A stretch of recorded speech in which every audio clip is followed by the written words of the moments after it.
In the following sections of this course, we're going to start looking at the physiology of obesity. But before we get to physiology, it's always important to start with anatomy.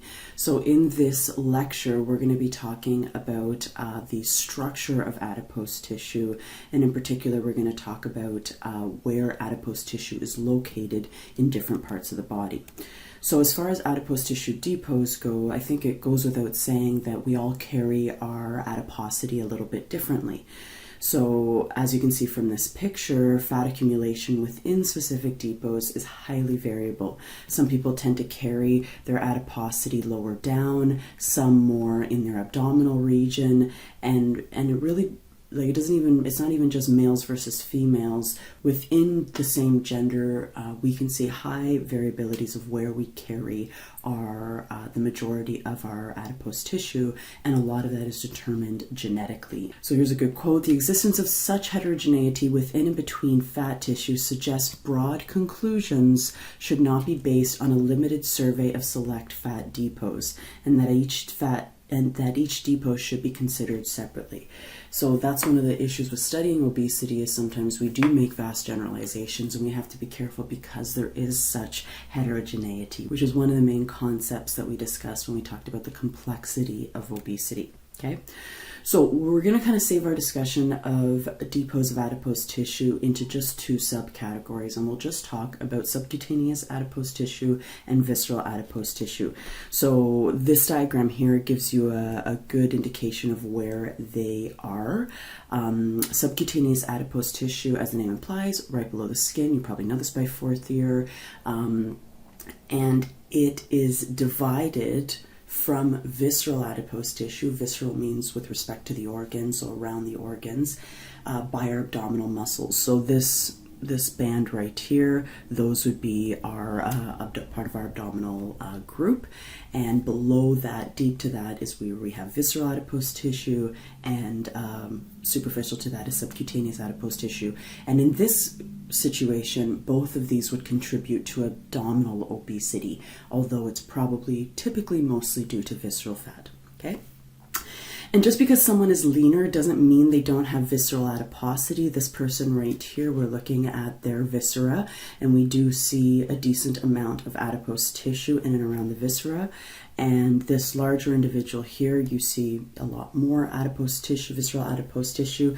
And with this individual too, you can also see the subcutaneous adipose tissue part of that as well. So you'll notice that we often call it white fat. Sometimes we call it yellow fat too, because that's what it looks like to the naked eye. And if you've taken anatomy and you've dissected rabbits, for instance, you will have noticed that a lot of the adipose tissue that we saw in anatomy does look more yellow than anything else. Okay, so now that we know where subcutaneous and visceral adipose tissue are located, I want to differentiate between them pathologically. A lot of times in science, we make vast generalizations and say visceral adipose tissue is bad, subcutaneous adipose tissue is good, and it's not that simple. Both of them are potentially protective, and both of them are potentially pathogenic. Adipose tissue does serve functions, and we do need it, but the theme that keeps coming up is that the more we have of it, the more likely it is to be pathogenic and promote disease. Okay, subcutaneous and visceral adipose tissue, they are interdependent. When we have larger amounts of visceral, we typically have larger amounts of subcutaneous, and vice versa. Okay. And we can have both deficiencies of the endocrine system and of the immune system with both subcutaneous and visceral adipose tissue. Okay. That said, we typically look at visceral adipose tissue as kind of the main marker of dysfunction. So if we have a lot of visceral adipose tissue, chances are we have a lot of subcutaneous, which I just said, but it's also a larger chance that we have more metabolic problems as well. Okay, and like I mentioned earlier, central obesity or abdominal obesity, this is usually an indicator of larger amounts of visceral adiposity, but it also indicates larger amounts of subcutaneous adiposity as well. Okay, so subcutaneous adipose tissue can also be pathogenic, but really kind of the big one that tends to be pathogenic is visceral adipose tissue, which makes sense because it's the adipose tissue that's around the internal organs. And if we have adipose tissue that's pathogenic, well, and it's near organs that we need, it makes sense that that's the tissue that's going to cause the most issues. So some of the things that make visceral adipose tissue more potentially pathogenic than subcutaneous adipose tissue is that visceral adipocytes tend to have a higher sensitivity to catecholamines. They have a decreased sensitivity to insulin, and they have a direct access to the portal vein, meaning that a lot of, let's say, excess lipids can enter into the portal vein in the general circulation as well. Okay, there is in visceral adipose tissue a larger amount, like I mentioned, of endocrine and immunopathic situations.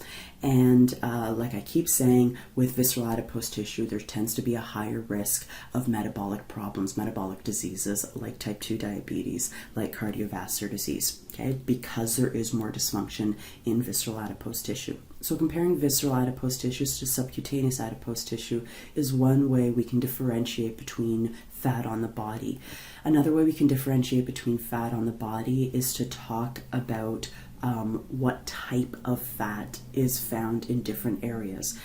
That said, the majority of adipose tissue that we have in our body, about 95%, is white adipose tissue, and a smaller amount is brown. They do not have the same metabolic activity, and we're going to learn more about them in the next module.